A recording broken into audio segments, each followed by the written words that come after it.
We live in a society which prides itself on freedom. Implicit in this is the assumption that you are the master of your own destiny. Clearly, various regimes throughout history where this right was denied utilize devices of fear, of violence, and brainwashing to remove the means for an individual to feel responsible for themselves. This episode focuses on a new device by which that very right is diminished. This device can be summed up in two words: illusion and paper money. This isn't an economics lecture, but hear me out.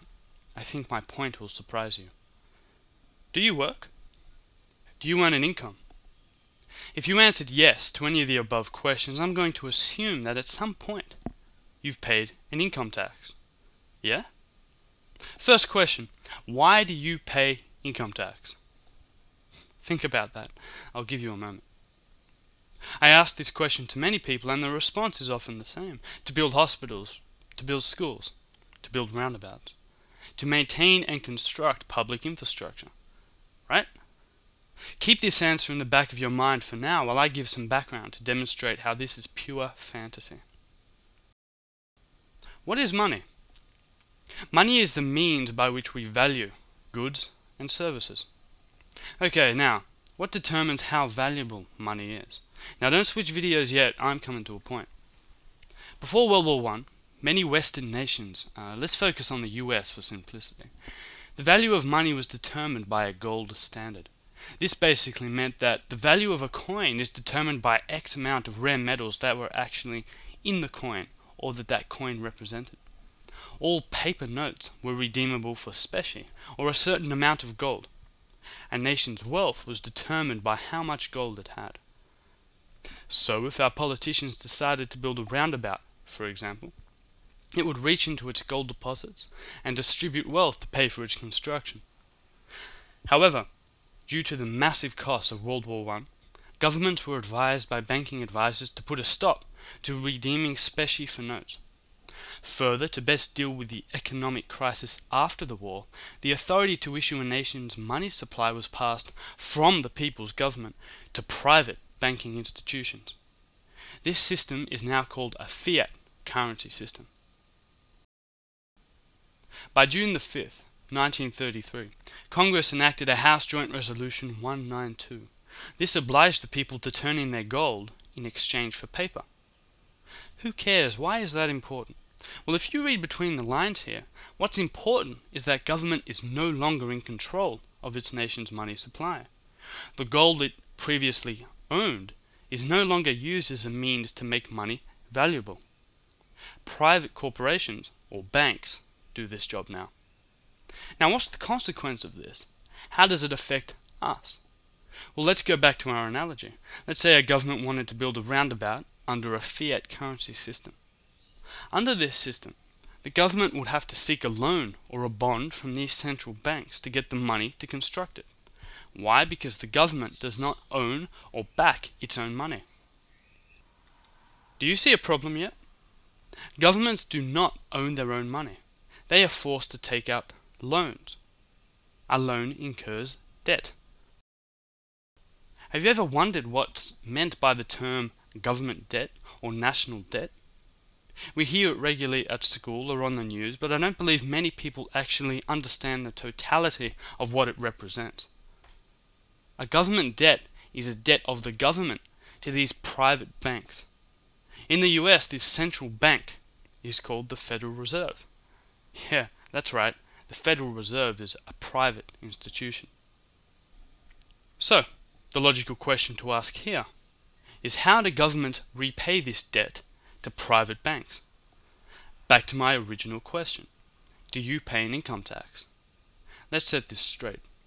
The reason you pay an income tax is to pay off the debt of your government to private bankers. Income tax is the responsibility passed on to citizens from the government borrowing money from private institutions.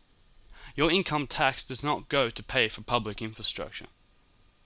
Roads are not built with the income tax, they are funded by tax and petrol. Water, gas, sanitation is supported by additional costs and usage. Hospitals and schools are built by property taxes and other excise taxes that existed well before income tax was enacted. Since the money you hold in your wallet is not valued by a gold standard, private banks are free to print money to meet the demand that a government provides. Fiat currency is traded in currency markets like a commodity. Without delving into the economics, the basic principle of supply and demand of a finite commodity cannot apply to an intangible amount, this intangible amount actually being your currency, which is printed at the discretion of private institutions, these central banks. Your income tax pays a never-ending debt which can never be repaid. It's often said in politics that money talks. If government long ago gave the authority to print money to meet demand to private institutions, who do you think holds the power here? Do you see where I'm heading with this? But this is a democracy, yeah? Obviously our leaders who we put in place to look after our interests would surely see this system as repugnant to the very notion of fairness. Yeah? Well, let's look at some true leaders who actually had the guts to investigate these concerns. As you can tell, I'm focusing on the US in this episode as a matter of urgency. But be mindful that all Western nations operate under a fiat currency, which is issued by a central bank, a private institution. Ronald Reagan, like any aware president, asked the same question its citizens would when confronted with this reality. If I stop paying taxes, what happens to public infrastructure? He requested a report be conducted to investigate this reality. This report is known as the Grace Commission. This report is public domain and I encourage you to find it yourself. The Grace Commission reasoned, correctly with hindsight, that if the current fiat currency status quo continued into the year 2000, government debt would accelerate to $1.9 trillion. Let me read some parts of it. Dear Mr. President, you asked the American people to help you get the government off their backs. If the American people realized how rapidly federal government spending is likely to grow under existing legislated programs, I am convinced that they would compel their elected representatives to get the government off their backs. In our survey to search out ways to cut costs in the government, great emphasis was placed on the spending outlook, which is as follows. Because we are starting from a deficit of $195 billion, every dollar we can stop spending is a dollar the government does not have to borrow. Mr. President, you have been so correct in resisting attempts to balance the budget by increasing taxes.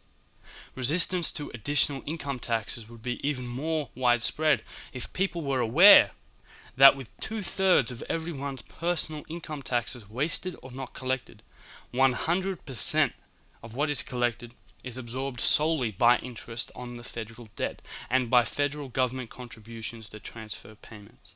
In other words, all individual income tax revenues are gone before one nickel is spent on the services which taxpayers expect from their government.